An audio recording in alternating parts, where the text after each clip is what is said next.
Hello बच्चों, the question says four choices has been provided. Select the correct alternative.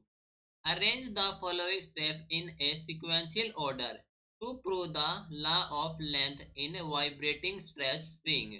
Option A दिया गया है at a particular length L1.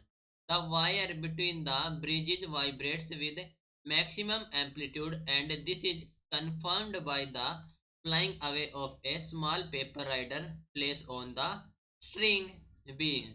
Excite a tuning fork of frequency N1 and keep it on the sonometer table between the bridges and adjust the distance between the bridges from minimum to maximum. See हमारे पास है the first law of vibrating stress string is verified by showing N1 L1 is equal to N2 L2 and D is the procedure it repeated by taking another tuning fork of frequency N2 and the resonating length L2 is obtained. तो question में हमें four option दिए गए हैं, हमें select करना है correct alternative, that means arrange करना है इन स्टेप को इन ए सिक्वेंशियल ऑर्डर जो कि प्रूव करेगा law of length in the vibrating stretch string. तो इस क्वेश्चन के लिए हमारा की कॉन्सेप्ट यूज हो रहा है that is the vibrating stretch strings. Vibrating stretch strings. Okay, तो जो लॉ है law of length in vibrating stretch string वो हमें अरेंज करना है सिक्वेंशियल ऑर्डर में। तो फर्स्ट ऑफ ऑल क्या करेंगे, एक्साइट करेंगे a turning fork of frequency N1। So excite a turning fork of frequency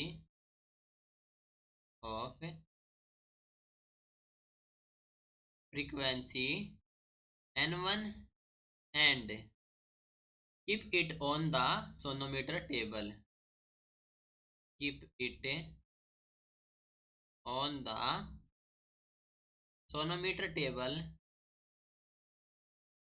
Sonometer table between the bridges. Between the bridges, ठीक है, एंड एडजस्ट करेंगे distance between the bridges and adjust distance between bridges. Okay, तो देखो option में हमारा first step है वो कौन सा हो जाएगा, ये हो जाए हमारे पास बी।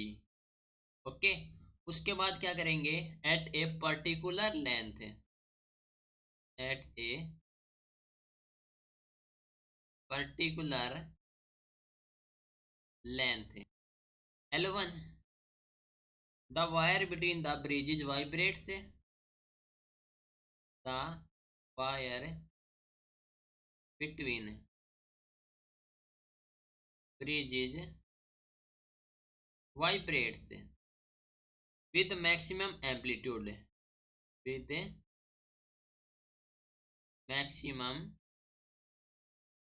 amplitude, ठीक है, and this is confirmed by the flying away of small paper, and this is confirmed by the flying away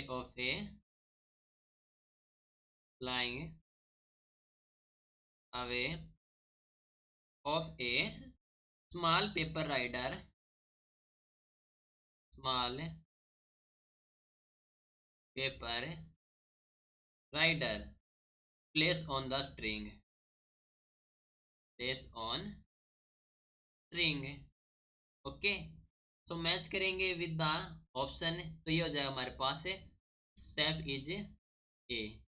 okay, now उसके बाद जो प्रोसेस को हमारे पास जो प्रोसीजर है उसको रिपीट करेंगे by taking another turning fork जिसकी फ्रीक्वेंसी है N2 एंड रेजोनेटिंग लेंथ है lambda 2, so the procedure is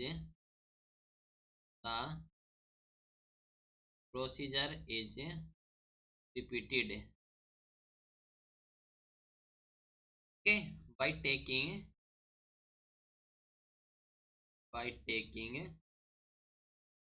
another turning fork,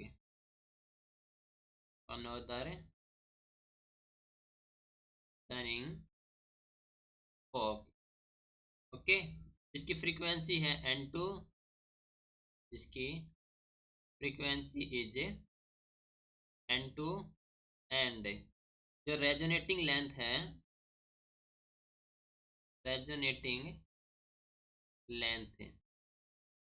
वो जाएगा हमारे पास लैम्डा 2, ओके। तो ये हो जाएगा हमारे पास that is D.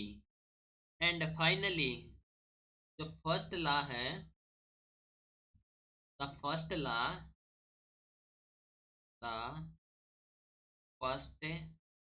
Law of vibrating stretch string,